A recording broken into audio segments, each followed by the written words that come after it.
Hi, this is Tom again from my Fortress of Solitude with another story about my friend Don Corley, who passed away on March 25th of this year.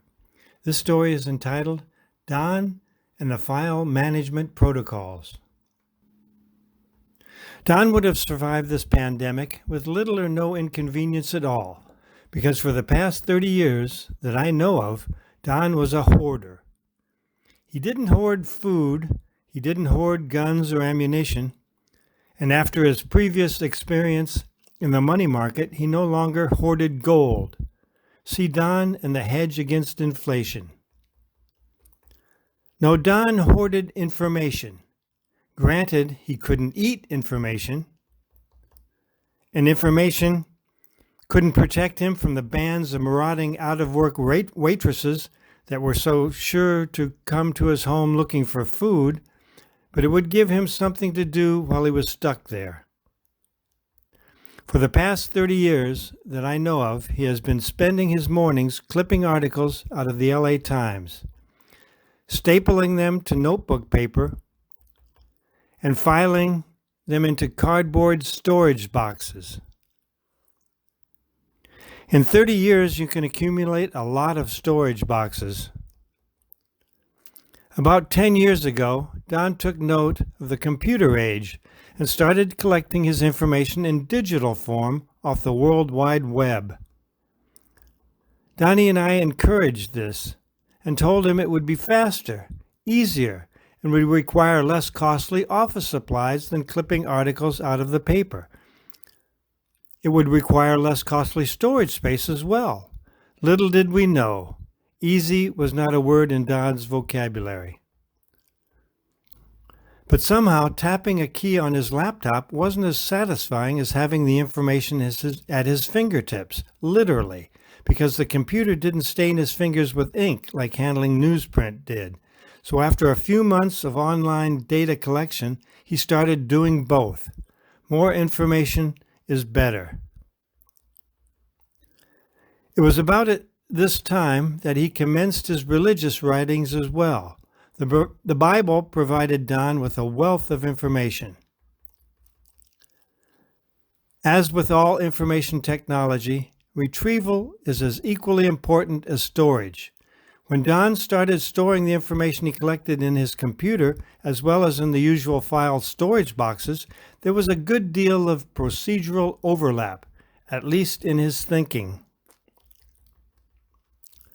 Whether it's a sheet of paper with a newspaper article stapled to it or a document file in the computer, all it needed was a label and a place to put it.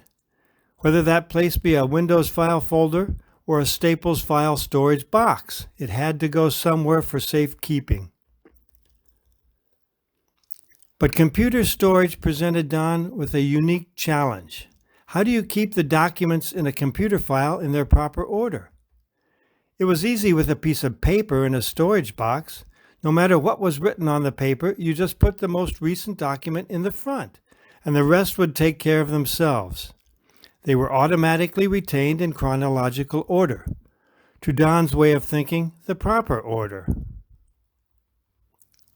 This procedure, however, doesn't work with a computer file, because the primary parameter in the Windows file management system is the file name, and this is automatically put into alphabetical order when loaded into a file.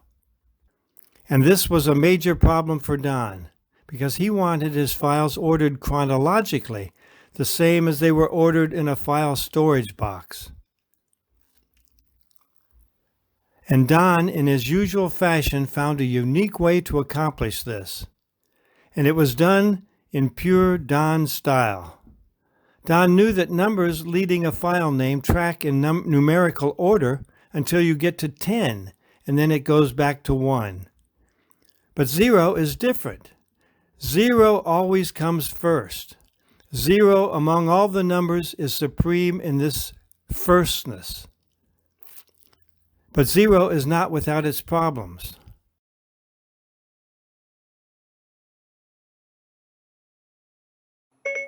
Siri, what is 0 divided by 0?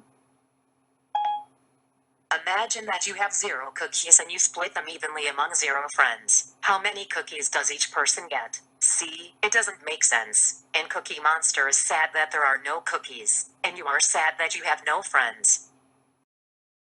In this picture of one of Don's metafolders, you can see his system displayed in the upper left-hand corner. You just add a 0 to the beginning of a file name, and the one with the most zeros comes in first. Voila! Problem solved.